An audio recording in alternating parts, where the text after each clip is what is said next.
New Year resolutions are hard, especially when you set something every day or set out to make a big lifestyle change, or the goal isn't measurable. So upon some random Tinder match saying yes to my joke about going skydiving, my New Year's resolution had been made. Whose idea? Right, give me some. It's always the girls, huh? Yeah. Alright, you guys, have fun. I'm gonna see you inside the airplane, okay? I would do something off my bucket list every month for a year. This allowed around 30 attempts per month. Lots of attempts, check. Not making a huge lifestyle change, because I would only be changing one out of every 30 days. Check. Measurable, check. This goal was foolproof. Surely I would be able to accomplish this if you ignore me waiting until the last weekend of every month. So now that skydiving was out of the way, I learned that wind makes your shirt go up, and apparently no helmets are needed. We were really tired and there were lots of clouds. My only thought was, wow, the clouds look really pretty outside. And then we jumped. The feeling isn't like when you're on a roller coaster and there's a big drop. It doesn't even feel like indoor skydiving. It feels surreal. And you don't even realize that you're falling until you get past the clouds and you see the ground and you start to wonder, not in fear, but just wonder, is he going to pull the parachute soon? Give me some. You do it again. Yeah. On to month 2. Okay, so I don't know how to say this. I've never seen snow. I grew up in places where snow doesn't exist and vacations were always in the summer. So the last weekend of February, I drove into the mountain and went skiing. I was overly confident in my athletic ability and ended up going much slower than everyone else. I fell an average amount for my first time, bruised my knee from choosing rocks as a landing spot, and mastered the bunny slope before trying the biggest bunny slope, with immediate regret, because it had straight down parts that I had to just fall and spin out on to slow down. However, that was fun because that was the first area with fluffy snow of the day, so I guess we can call it a win. Month 3, I learned to paraglide. Somehow, along the lines of skydiving comes paragliding. So I watched some paramotoring videos with stars in my eyes, looking at all the cool places they could just fly. There were a couple places to choose from, then I came across one that lets you fly by yourself within a couple hours. Immediately booked my spot and joined a group of strangers to learn. It took quite a long time to be able to fly, but once we were, I stuck every landing. The instructors communicated with us via walkie-talkie. They told us which brakes to pull so we could go left, go right, go closer to the ground, and one person really enjoyed pulling the brakes close to the ground, which leads to crashing, unfortunately. They were okay though. Month 4, I did a clay throwing class. After so much adventure, I just wanted something relaxing to learn and do. They started by giving us some cute aprons and setting us up on the wheel. We threw the clay in the middle, shaped it up, shaped it down, put a hole in the middle, and stretched it into a bowl. I'm sure there is someone that is wondering if the instructor helped you to mold the clay. Yes. And just like that, I have 2 bowls. Month 5, I tried Dolo Whip. The portion was a lot, but it was good.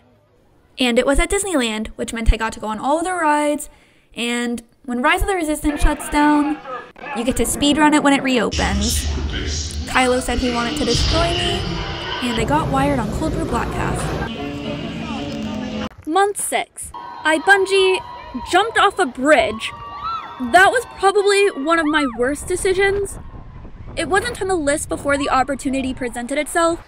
However, once my group said they were going to do the hike, and it was there, I added it. Backwards was fine because you couldn't see the fall, but then I opted to go twice, which didn't go great. Then there was a 5-mile hike back in the 119-degree heat. So, at least I can say that I did it, and can confidently say that it is an experience I will never do again. Month 7. We are halfway through the year! I did a couple this month. I tried strawberry milk tea, souffle pancakes, and saw the sequoias, which are big trees. Souffle pancakes have a super eggy taste, but if you ignore that, they are very fluffy and have a lot of flavors to choose from. I chose Nutella. The strawberry milk tea was interesting because it sparked this joy that I hadn't felt before from a drink. And now I drink a lot of matcha and love cheese foam. The sequoias were nice because it let me see what it's like outside LA, and it's fascinating. The sequoia getaway for the weekend was very relaxing at 7 a.m. before the crowds got there. Month 8, I decided to leave the country as I hadn't left in 3 years, meaning most of the month was spent planning. So I ended up just doing a ropes course with my friends that I hadn't done before and called it a month. They said it was a Skull Canyon course from one of OTV's videos. Either way, the course was easy and pretty close to the ground. Month 9, I left the country! I say this as I left the 29th on a 30-day month. I ended up in Iceland and ended the month off with Icelandic waterfalls and fish and chips. I had never had fish and chips before, and apparently the highly rated place I got them from closed the 1st of October. So great timing on my part. The waterfalls were huge, and you could go behind some of them.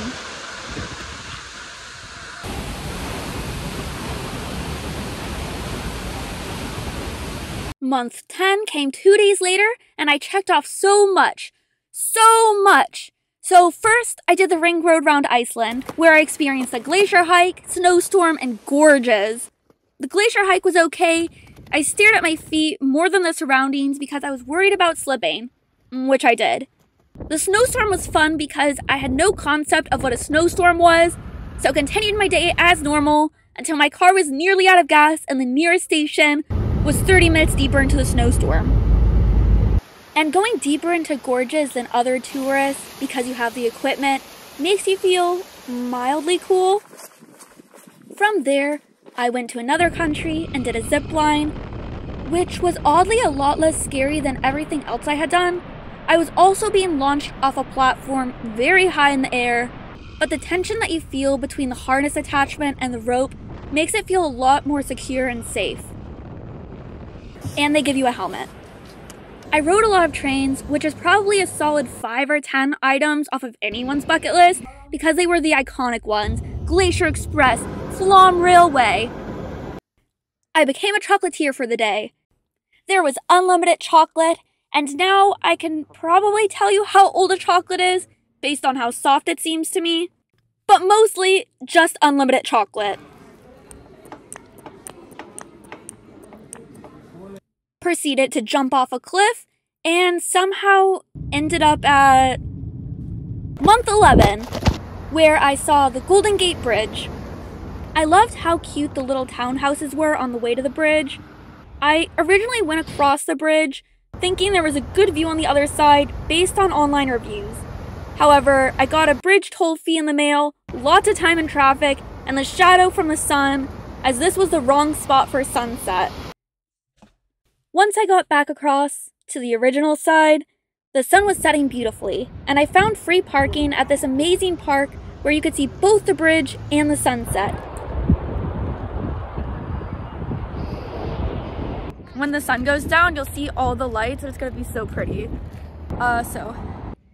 While in the area, I got some mochi donuts, lots of matcha, and admired how pretty all the fall leaves were. Month 12. Okay, so we are on the last one, and I'm sorry. I know you were like, finish big, do something huge. However, I'm literally just finishing the year. Like, oh gosh, yes, finally, the end.